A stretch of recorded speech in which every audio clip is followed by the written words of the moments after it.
নমস্কাৰ এটি বিশেষ বাতৰি লৈ নিউজ নৰ ষ্টুডিঅ'ত মই মুকিবুল হুছেইন যোৰহাটৰ চাৰিঙীয়া গাঁও পঞ্চায়তত নিৰ্বাচিত অগপ সমৰ্থিত সভাপতিৰ কৰ্মকাণ্ড তৃণমূল পৰ্যায়ত প্ৰতিক্ৰিয়া নিউজ নৰ এক বিশেষ প্ৰতিবেদন যোৰহাট জিলাৰ নৱগঠিত টিয়ক বিধানসভা সমষ্টিৰ অন্তৰ্গত উত্তৰ পশ্চিম যোৰহাট উন্নয়ন খণ্ডৰ অধীনৰ ৪৬ নং চাৰিঙীয়া গাঁও পঞ্চায়তত অগপ দলৰ সমৰ্থিত নৱনিৰ্বাচিত সভাপতিৰ কৰ্মকাণ্ডত এতিয়া দলটোৰ তৃণমূল পৰ্যায়ৰ কৰ্মীসকলৰ মাজত তীব্ৰ প্ৰতিক্ৰিয়াৰ সৃষ্টি হৈছে। নমস্কাৰ, তৃণমূল পৰ্যায়ৰ অসম গণ পৰিষদৰ এজন কৰ্মকৰ্তা হিচাপে মই কওঁ, আপোনালোকে জানে যে যিটো নিৰ্বাচন পাৰ হৈ গ'ল পঞ্চায়তৰ বা MP ইলেকশ্যন, তাত আমি মিত্ৰতা হিচাপে ইলেকশ্যন খেলিছিলোঁ। MP ইলেকশ্যনত আমি তপন গগৈ ডাঙৰীয়াৰ হৈ এই অঞ্চলে কিমান ত্যাগ কৰিছিলোঁ সেই কথা বিজেপি নেতৃত্বই জানে। বিজেপি নেতৃত্বতকৈ ৪৬ নং চাৰিঙীয়া গাঁও পঞ্চায়তৰ এই পুৰণি মাটি অঞ্চলটোৱে আমি বহুত কাম কৰিছিলোঁ তেখেতক জিকোৱাৰ অৰ্থে। আৰু এই যিটো ইতিমধ্যে আমাৰ ছেক্ৰেটাৰী চৈত্ৰ বৰাই ক'লে, সেই তাৰ ওপৰত কওঁ, আমি মিত্ৰ দলে ৫জন AJP সমৰ্থিত প্ৰাৰ্থী আৰু 4জন BJP সমৰ্থিত প্ৰাৰ্থী আৰু এজন কংগ্ৰেছ সমৰ্থিত প্ৰাৰ্থী লৈ আগন্তুক পঞ্চায়তখন চলাবৰ কাৰণে প্ৰস্তুতি চলাইছিলোঁ। সেইদিনা আমি আমাৰ ফালৰ পৰা বয়োজ্যেষ্ঠ ব্যক্তি, জ্ঞানী গুণী ব্যক্তি হিচাপে চৈত্ৰ বৰাই প্ৰস্তাৱ কৰিছিলে যে AJP দলৰ দিগন্ত মাধৱ গোস্বামীয়ে প্ৰেছিডেণ্ট হওক আৰু মৌচুমী দত্তই সেই প্ৰস্তাৱ সমৰ্থন কৰিছিলে। সেইমতে পঞ্চায়ত গঠন হৈ ওলাই গুচি গ'ল। কিন্তু গধূলিলৈ আমি গম পালোঁ যে BJP নেতৃত্বৰ ফালৰ পৰাও ঘোষণা কৰিছে দিগন্ত মাধৱ গোস্বামী BJP দলৰ হৈ পেলাই গঠন হৈছে, প্ৰেছিডেণ্ট হৈছে। কিন্তু মই কওঁ, তেওঁ ২ নং পঞ্চায়তৰ সেই ৱাৰ্ডত এগৰাকী BJP কৰ্মীক এটা ভোটত পৰাজয় কৰি AJP দলৰ সমৰ্থিত প্ৰাৰ্থী হিচাপে দিগন্ত গোস্বামী জিকিছিলে। আৰু আমাৰ যথেষ্ট প্ৰমাণ আছে যে দিগন্ত গোস্বামী অসম গণ পৰিষদৰ প্ৰাৰ্থী হিচাপেহে জয়লাভ কৰিছিলে। আমাৰ অন্যান্য আপোনাক দিব পাৰোঁ, আমাৰ হাতত প্ৰমাণ আছে। সেয়াই আমি বিক্ষোভ প্ৰকাশ কৰিছোঁ। দিগন্ত মাধৱ গোস্বামীয়ে সৎ সাহস আছে যদি কওক, ৰাজহুৱাভাৱে তেখেতে কওক যে অসম গণ পৰিষদৰ সমৰ্থিত প্ৰাৰ্থী হিচাপে তেওঁ যে জয়লাভ কৰা নাই, তেওঁ সৎ সাহস আছে যদি ৰাজহুৱাকৈ কওক। কোনোবা এঘৰ ব্যক্তিৰ কোনোবা এটা খোৱা কোঠাত তেওঁলোকে কেইজনমান মানুহক গোটাই মহিলা সমিতি শব্দ উচ্চাৰণ কৰি, ভুল হোৱা নাই, মহিলা সমিতিৰ আমাৰ ইয়াত সভানেত্ৰী আছে, সেইসকলে ক'ব তেখেতসকল তাত সেই সমিতিত আছেনে নাই। কেইগৰাকী মহিলাই এখন সমিতি নহয়। আৰু আটাইতকৈ আপোনালোকক কওঁ যে এখন পঞ্চায়ত গঠন কৰিবলৈ ক'ৰবাৰ ইউনিয়নৰ দৰকাৰ নহয়। আপোনালোকে প্ৰচেছটো জানেই। সেই 10জন মেম্বাৰৰ ভিতৰত প্ৰচেছ থাকে, কাক সমৰ্থন কৰিব, কাক সমৰ্থন নকৰে। কোনোবা বাহিৰৰ মানুহে আহি সেয়া সমৰ্থন নকৰে। আমি তৃণমূল পৰ্যায়ৰ সদস্য হিচাপে কৈছোঁ, আমি মিত্ৰতা যদি ৰাখিছোঁ, এনেকৈ মিত্ৰতা নহয়। মিত্ৰতাৰ নামত ধোকাবাজ নেখাতে আমি আমাৰ অসম গণ পৰিষদৰ সভাপতিকো জনাম, BJP দলৰ সভাপতিকো জনাম, যদি মিত্ৰতা আছে এনেকৈ গেদ্দাৰি কৰিব নালাগে, এনেকৈ আমাক পিছুৱাই আমাক ৰামঠগন দিব নালাগে। স্পষ্ট হ'ব লাগে আমাৰ মিত্ৰতা আছেনে নাই। যদি মিত্ৰতা আছে, মিত্ৰতা কৰিম। আগন্তুক নিৰ্বাচনত আমি ৪৬ নং চাৰিঙীয়া গাঁও পঞ্চায়তে ইয়াৰ হিচাপ ল'ম। আমাক লাগিবই যে আমি মিত্ৰ হয়নে নহয়। যদি মিত্ৰতা আছে, মিত্ৰ ধৰ্ম প্ৰকাশ কৰক। মোৰ ক'বলগীয়া এইখিনিয়ে। তেখেতক অসম গণ পৰিষদৰ হৈ পেলাই প্ৰস্তাৱ কৰিছিলে নকৰিছিলে, সেয়া সত্য বৰাই, সেইটো তেওঁ স্পষ্টীকৰণ দিয়ক। অগপ দলৰ চাৰিঙীয়া আঞ্চলিক সমিতিৰ তৃণমূল পৰ্যায়ৰ কৰ্মীসকল অঞ্চলটোৰ পৰিণামী বাগান ৰংগমঞ্চত একত্ৰিত হৈ পঞ্চায়তখনৰ নৱনিৰ্বাচিত সভাপতি দিগন্ত মাধৱ গোস্বামীৰ বিৰুদ্ধে ক্ষোভ প্ৰকাশ কৰে। হৈ যোৱা পঞ্চায়ত নিৰ্বাচনত আমি ৪৬ নং চাৰিঙীয়া গাঁও পঞ্চায়তৰ পৰা অসম গণ পৰিষদৰ হৈ 10জন ৱাৰ্ড মেম্বাৰ খাৰা কৰিছিলোঁ। তাৰ ভিতৰত প্ৰত্যেকৰ পৰা আমি দলীয়ভাৱে আবেদন আহ্বান কৰিছিলোঁ। আৰু তাৰ ভিতৰত এয়া আপোনালোকে চাওক, দিগন্ত মাধৱ গোস্বামী দেৱেও 2 নং ৱাৰ্ডৰ পৰা এখন 2 নং ৱাৰ্ডৰ পৰা তেওঁ প্ৰাৰ্থিত্ব বিচাৰি আবেদন কৰিছিলে। সেইমৰ্মে আমাৰ তাত কেইবাগৰাকীও প্ৰাৰ্থী ওলাইছিল, তথাপিতো যোগ্য বুলি ভাবি আমি দিগন্ত মাধৱ গোস্বামী ডাঙৰীয়াক প্ৰাৰ্থিত্ব আগবঢ়াইছিলোঁ। আৰু তেওঁ ৰিজাল্টৰ দিনত 11 মে'ৰ দিনা আমাৰ 10জন প্ৰাৰ্থীৰ ভিতৰত 5জন প্ৰাৰ্থী জয়যুক্ত হ'ল। তাৰ ভিতৰত দিগন্ত মাধৱ গোস্বামী ডাঙৰীয়াই বিজেপি দলৰ তেওঁ এজিপি সমৰ্থিত প্ৰাৰ্থী আছিলে।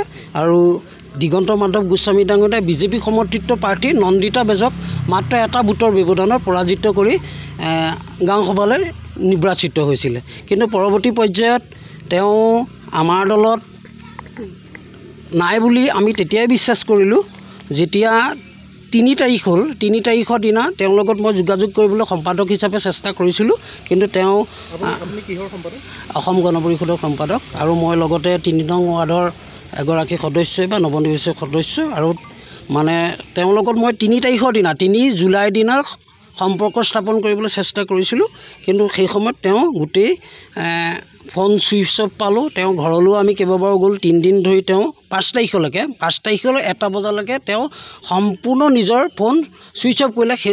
আমি 4 তাৰিখৰ দিনা দলীয়ভাৱে এটা ডিচিশ্যন কৰিলোঁ যে আমাৰ যিহেতু 5জন ৱাৰ্ড সদস্য আছে, গতিকে আমি দিগন্ত মাধৱ গোস্বামী ডাঙৰীয়াকে সভাপতি হিচাপে প্ৰক্ষেপ কৰিম। আৰু সেইমৰ্মে সেইদিনা 5 তাৰিখৰ দিনা যিটো গাঁও পঞ্চায়তত সভা অনুষ্ঠিত হৈছিলে, সেই সভাত ময়ে আগভাগ লৈ পেলাই উদ্যোগ লৈ পেলাই, যিহেতুকে মই অসম গণ পৰিষদৰ সাধাৰণ সম্পাদক, গতিকে ময়ে উদ্যোগ লৈ পেলাই তেখেতৰ নামটো মই প্ৰস্তাৱ কৰিছিলোঁ। মোৰ সন্মানীয় সতীৰ্থ মৌচুমী দত্তই তাত সমৰ্থন আগবঢ়াইছিলে।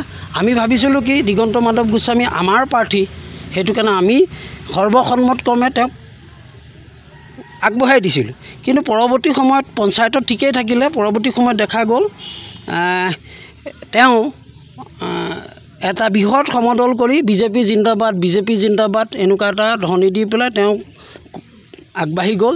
আৰু মই পৰৱৰ্তী সময়ত ফোন কৰাত ক'লে যে মই বিজেপি অভিমুখী হৈছোঁ, মই বৰ্তমান অগপত নাই। কথাটো এইটোৱেই। গতিকে মোৰ প্ৰশ্নটো হৈছে যে অসমৰ মাননীয় মুখ্যমন্ত্ৰী হিমন্ত বিশ্ব শৰ্মাই কয় যে এজিপি বিজেপি মিত্ৰতা অনাগত দিনবিলাকতো থাকিব। তেতিয়াহ'লে যদি মিত্ৰতাই থাকে, তেতিয়াহ'লে অগপৰ প্ৰাৰ্থীজনক বিজেপিৰ কৰ্মী বা বিজেপি লিডাৰে হাইজেক কৰাৰ অৰ্থটো কিহৰ কাৰণে তেওঁক 3 দিন ধৰি ফোনৰ ছুইচ অফ কৰাই ৰাখিলে, ক'ৰবাত আশ্ৰয় দি ৰাখিলে, এইবোৰ কি? গতিকে মিত্ৰতা এনেকৈ হয় নেকি? মই অসমৰ মাননীয় মুখ্যমন্ত্ৰী ডাঙৰীয়াক এটা প্ৰশ্ন কৰিব খুজিছোঁ এই আপোনাৰ মাধ্যমৰ জৰিয়তে, যে মিত্ৰতা এনেকৈ হয় নেকি? মিত্ৰতা এনেকৈ হ'লে কোনো ভেলু নাই। যদি বেলেগ দলৰ পৰা তেওঁ গ'লহেঁতেন আমাৰ ক'বলগীয়া একো নাই, কিন্তু মিত্ৰ দলৰ পৰা তেওঁ গৈছে। গতিকে আমাৰ এই ক্ষেত্ৰত মুখ্যমন্ত্ৰী ডাঙৰীয়ালৈকে প্ৰশ্ন আছে যে এই মিত্ৰতা এনেকৈ কিমান দিন চলিব? গতিকে মই বিজেপি কাৰ্যকৰ্তাসকলৰ যি ভূমিকা, সেই ভূমিকাক তীব্ৰভাৱে গৰিহণা দিছোঁ। আৰু দিগন্ত মাধৱ গোস্বামীক কৈছোঁ যে আপোনাৰ যদি সৎবুদ্ধি আছে, গতিকে আপুনি কথাবিলাক আকৌ বিবেচনা কৰিব। আৰু মোৰ ক'বলগীয়া ইমানেই। চুকতে খাই বুকতে কামোৰা বুলি উল্লেখ কৰে উক্ত সভাখনিত। উল্লেখযোগ্য যে উক্ত পঞ্চায়তখন পূৰ্বে অগপ দলৰ দখলত আছিল, কিন্তু এতিয়া বিজেপি দখললৈ ৪৬ নং চাৰিঙীয়া গাঁও পঞ্চায়তখন একাংশই নিয়াৰ চেষ্টা কৰা কাৰ্যক সহজভাৱে ল'ব পৰা নাই অগপ দলৰ কৰ্মীসকলে। ক্ষেত্ৰত ক'বলৈ প্ৰথমতে মোৰ বেয়াই লাগিছে এটা কথাত, কাৰণ দিগন্ত মাধৱ গোস্বামী তেখেতৰ লগত মই ঢাপ কটাত ঘৰে ঘৰে গৈছিলোঁ। তেখেতে নামঘৰত বহুৱাই ৰাইজ গোটাইছিলে আৰু আমি একেলগে প্ৰচাৰ কৰিছিলোঁ। প্ৰচাৰ কৰি সেইমতে ৰাইজে আমাক প্ৰতিনিধিত্ব কৰি পেলাই জিকাইছিলে তেওঁক। আৰু জিকোৱা এজন সদস্য হিচাপে যেতিয়া তেওঁ আহি পেলাই উল্টিবাগৰ মাৰিছে, এইটো কথাত আচৰিত হৈছোঁ। এটা কথা, তেওঁ বিজেপিৰ পৰা তেওঁ কি কুটিল ৰাজনীতি খেলিবলৈ জড়িত হ'ল, সেইটো কথা এটা আমি আচৰিত হৈছোঁ। কাৰণ তাত কিবা এটা সময় থাকিবই, ৰাতিটোৰ ভিতৰতে বা দুদিনৰ ভিতৰতে সলনি হ'ল। কাৰণ গাঁও সভাৰ যিখন বৈঠক হৈছিলে সেই বৈঠকত তেখেত মোৰ ওচৰত বহি আছিলে। মই সভানেতৃত্ব কৰিছিলোঁ আৰু তেখেত মোৰ ওচৰত বহি আছিলে, মোক ঘৰত থ'বলৈ গৈছে। তেনেকুৱা এজন মানুহে যেতিয়া মই বাটত কথা পাতিছোঁ, আমি দলটো আমি ভালকৈ পৰিচালনা কৰিব লাগিব, তেনেকুৱা এজন ব্যক্তিয়ে যেতিয়া কথাত হয় ভৰ দি আকৌ কি কাৰণ থাকিব পাৰিব যে তেওঁ প্ৰথম গৈ পেলাই এটা দলৰ পৰা আন এটা দলত গৈ পেলাই ভৰ্তি হৈছে। কিন্তু আমি ভাবিছোঁ যেতিয়া মিত্ৰতাটো আমাৰ হৈছিলে, মইতো কাউন্সিলাৰ হিচাপে মিত্ৰজোঁটৰ প্ৰাৰ্থীতে থিয় হৈছিলোঁ, অগপ দলৰ প্ৰাৰ্থী হয়। তেওঁলোকে তেতিয়া অগপ দলৰ প্ৰাৰ্থী হোৱাৰ কাৰণে দিয়া নাছিলে। কিন্তু এতিয়া কিয় তেওঁক সভাপতি নিৰ্বাচন কৰাৰ পাছত আমাৰ অগপ দলৰ সত্য বৰাই যেতিয়া এজন সদস্যই কৈছিলে প্ৰস্তাৱ আৰু সমৰ্থক হৈছিলে আমাৰ অগপ দলৰ পৰা, কিন্তু অগপ দলৰ পৰা হোৱাৰ পাছত তেওঁ কিয় ক'ব নোৱাৰিলে ইমান আস্থা থকা বিশ্বাস হৈ কৰ্মনিষ্ঠাৰে কাম কৰিম বুলি আগবাঢ়ি গৈ অগপ দলক জীয়াই ৰাখিম বুলি প্ৰতিশ্ৰুতি দিছিলে, সেই প্ৰতিশ্ৰুতি তেওঁ কিয় পাহৰি গ'ল? আৰু তেওঁ এতিয়াও সময় আছে যে আমাৰ লগত ঘূৰি আহি আমাৰ লগত তেওঁ সভাপতিত কৰি পেলাই একেলগে আমি কাম আগবঢ়াই নিব পাৰোঁ, সেইটো খুব আশা কৰিছোঁ। আৰু সুস্থ চিন্তা যদি কৰা হয় তেতিয়া আমি ভাল বুলি ভাবোঁ। আৰু দলৰ ভিতৰত যিখিনি আমাৰ কৰ্মকৰ্তা আছে সকলোবিলাকে দুখ পাইছোঁ, কাৰণ অগপ দলৰ এজন জিকা বিজয়ী প্ৰাৰ্থী হৈ পেলাই কিয় বিজেপিতনো কি পালে, কিহৰ কাৰণে যাব লগা হ'ল? 5খন আসন আমাৰ সম্পূৰ্ণ হৈ আছিলে, মোৰ সৈতেতো 6খনেই। গতিকে কিয় ৰাতিটোৰ ভিতৰতে সলনি হ'ল? সেইটো যাতে তেওঁ সুস্থ মগজৰে চিন্তা কৰি ঘূৰি আহে আৰু আমাৰ সুস্থ সবল এখন পঞ্চায়ত গঠনত যি ভূমিকা গ্ৰহণ কৰিব লাগে গ্ৰহণ কৰক। আৰু আমি সকলো তেওঁৰ লগত আছোঁ, গতিকে আমি সদায় থাকিম, আমাৰ দল সদায় উজ্জ্বল হৈ থাকক, এই কথা ক'লোঁ। যাৰ পৰিপ্ৰেক্ষিতত অগপ বিজেপিৰ মিত্ৰজোঁটৰ বিপৰীত ছবি পঞ্চায়তখনত পৰিস্ফুট হোৱা বুলিহে তৃণমূল কৰ্মীসকলে প্ৰকাশ কৰি শীঘ্ৰেই এই ঘটনাৰ সম্পৰ্কত দলৰ কেন্দ্ৰীয় নেতৃত্বলৈ পত্ৰ প্ৰেৰণ কৰাৰ সিদ্ধান্ত গ্ৰহণ কৰে। সকলো ক্ষোভিত এইকাৰণেই হৈছোঁ, কাৰণ যদি মিত্ৰজোঁট আছিলে তেওঁলোকেও কথাটো আমাৰ লগত আলোচনাটো কৰিব লাগিছিলে। আৰু প্ৰধান কথা, দিগন্ত মাধৱ গোস্বামীদেৱ যেতিয়া পঞ্চায়তৰ ইলেকশ্যন খেলাৰ আগৰ পৰা মই সম্পূৰ্ণৰূপে জড়িত আছিলোঁ, দেখিছোঁ, ৰাতিয়ে দিনে মিটিং মৰাৰ পৰা ধৰি আমি যিখিনি তেওঁৰ লগত কষ্ট কৰিলোঁ, যিদিনাখনি কাউণ্টিং আছিলে গোটেই ৰাতি তেওঁ এতিয়া যিখিনি ছাপৰ্টাৰ পাইছে, ছাপৰ্ট কৰিছে তেওঁক, যে আমি বহুত মানে তেওঁক ছাপৰ্ট কৰিছে, বহুত কষ্ট কৰি তেওঁ জিকিছে। কিন্তু সুধিব খুজিছোঁ তেওঁৰ লগত কোনে কষ্ট কৰিলে, কোন আছিলে তেওঁৰ লগত সেই সময়ত কষ্ট কৰা মানুহ? আজি যে আমি এতিয়া ক্ষোভিত সেইকাৰণেই হ'ব লাগিছে। তেওঁ ক'ত যায় কি কৰে আমাৰ সেইটো ক'বলগীয়া নাই, কিন্তু তেওঁ আহি আমাৰ লগত ফেচ টু ফেচ হৈ কেলৈ আলোচনা নকৰিলে যে মই অগপত নাথাকোঁ, মই বিজেপিলৈ যাওঁ? তেওঁ যদি সেইকণ ক্ষমতা নাই, আমি কি বুলি বিশ্বাস কৰিম যে এখন ন্যায় পঞ্চায়ত দুৰ্নীতি নোহোৱাকৈ থাকিব? তেওঁ দুৰ্নীতি আৰম্ভ এতিয়া প্ৰথমেই আৰম্ভ কৰিছে তেওঁ দুৰ্নীতি। তেওঁ তেতিয়াহ'লে নিকা পঞ্চায়ত কেনেকৈ গঢ়িব? সেই কথাটো আমাক তেওঁ সন্মুখত দিয়ক। তেওঁ যিটো বাতৰি প্ৰচাৰ কৰিলে যে তেওঁ দুৰ্নীতি নথকাকৈ কোনো ধৰণৰ বিশৃংখল নোহোৱাকৈ পঞ্চায়তখন গঠন কৰিব, সেই পঞ্চায়তখন এই আৰম্ভণিতে তেওঁ দেখুৱাই দিলে কিমান তেওঁ দুৰ্নীতি নকৰা মানুহ। তেওঁ দুৰ্নীতি কিমান কৰে, তেওঁ কিমান সক্ৰিয়, তেওঁ কিমান মানে ভাল সৎ মানুহ। তেওঁ এতিয়া আমাক চাৰ্টিফিকেট দিব প্ৰয়োজন নাই, তেওঁ ৰাইজক দিবৰ প্ৰয়োজন নাই। তেওঁ সেইখন মুখা খুলি আহক পঞ্চায়তলৈ, তেতিয়াহ'লে তেওঁ আহক, আহি আমাৰ সন্মুখক। তেওঁ সেইদিনাখনি আহি আমাৰ ইয়াৰ বহুতখিনি কৰ্মকৰ্তা, বহুতখিনি আমাৰ মানুহ আছিলে আমাৰ দলৰ, তেওঁ মানুহখিনিৰ লগত এটা মাত মাতিব তেওঁ কেলৈ নোৱাৰিলে? তেওঁ আচলতে দোষী, তেওঁ লুকাই আছিলে, লুকাই থকাৰ কাৰণে তেওঁ মাত মাতিব নোৱাৰিলে। আৰু এতিয়া যেতিয়া আমি কষ্ট কৰি থৈছোঁ, আমিতো ক্ষোভ হ'মেই তেওঁৰ প্ৰতি। তেওঁ তেতিয়াহ'লে কেলৈ আমি ক্ষোভ নোহোৱাকৈ থাকিম? আজি আমি দলীয় তেওঁক আমি নিজেই বাচিছোঁতো, তেওঁ সভাপতি হৈও তেওঁ সন্তোষ নহয়, তেওঁ তেতিয়াহ'লে কেলৈ বাহিৰত ওলাই বাৰু কোনেলৈ নক'লে যে মই বিজেপিলৈ আহিলোঁ? তেতিয়াহ'লে মিত্ৰজোঁট কেনেকৈ হ'ল? এইটোতো মিত্ৰজোঁট হ'ব নোৱাৰে। আপুনি চাওক মিত্ৰজোঁট কেনেকৈ হ'ব পাৰে? দুইটা পাৰ্টিৰ মাজত আলোচনা আহিব লাগিছিলে।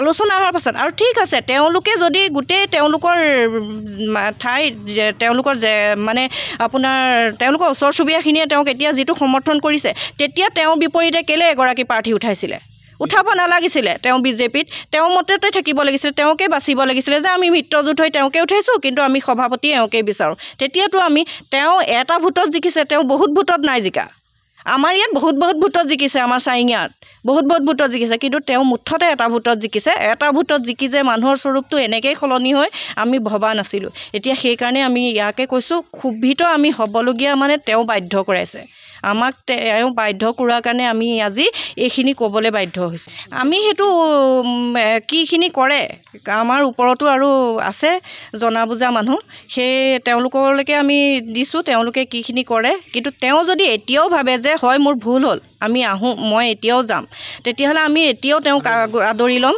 কোনো ধৰণৰ আমাৰ একো আপত্তি নাই তেওঁক আদৰি লোৱাত মুঠতে তেওঁ নিজৰ দুখটো স্বীকাৰ